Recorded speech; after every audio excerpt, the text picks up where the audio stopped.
بسم الله الرحمن الرحيم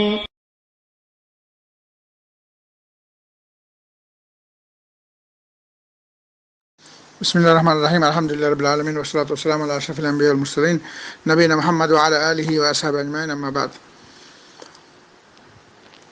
সম্মানিত ভাই, আপনি প্রশ্ন করেছেন মহারানা স্ত্রীর যে মহারানা আগে নির্ধারণ করা না হলে পরে কিভাবে নির্ধারিত হবে। না, মহারানা এই বিয়ের এটা রুকুন, 5টা রুকুন, এই 5টা রুকুন ছাড়া বিয়ে হবে না, নির্ধারণ করতেই হবে, নির্ধারণ ছাড়া বিয়ে হবেই না, এটা বাতিল বিয়ে। কারণ এই 5টা রুকুন হচ্ছে 1 নম্বর পাত্র পাত্রী, সঠিক পাত্র সঠিক পাত্রী হওয়া, অর্থাৎ ছেলে মেয়ে, পাত্র এবং পাত্রী হওয়া, পাত্র পাত্রী ছাড়া বিবাহ হবে না।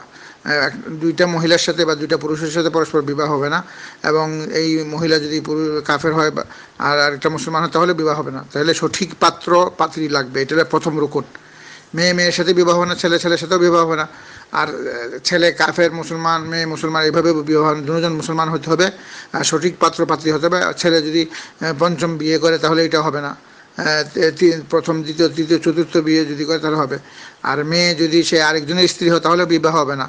এই মেয়েটা কারোর স্ত্রী হবে না, তাই সে মাহরাম হতে পারবে না, তার দুধ বোন হতে পারবে না, এবং সে তার শালী হতে পারবে না। শালী যদি হয় তাহলে বিবাহ হবে না, বাতিল। ঠিক তেমনিভাবে তার আগে যদি স্ত্রী থাকে, স্ত্রীর খালা ফুফু, এটা হলেও হবে না বিবাহ।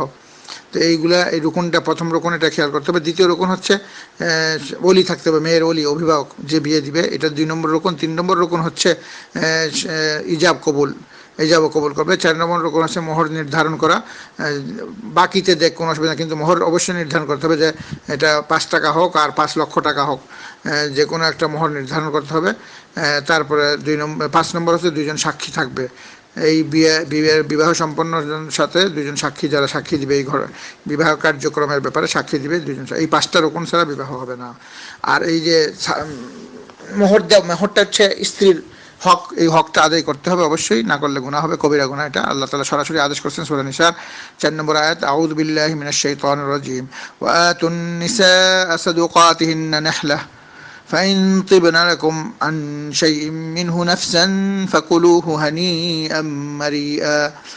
আল্লাহ তাআলা সরাসরি বলতেছেন নারীদেরকে তাদের মোহর স্বতঃস্ফূর্ত হয়ে দেবে, আল্লাহ তাআলার আদেশ। আল্লাহর আদেশ অবশ্যই মানতে হবে।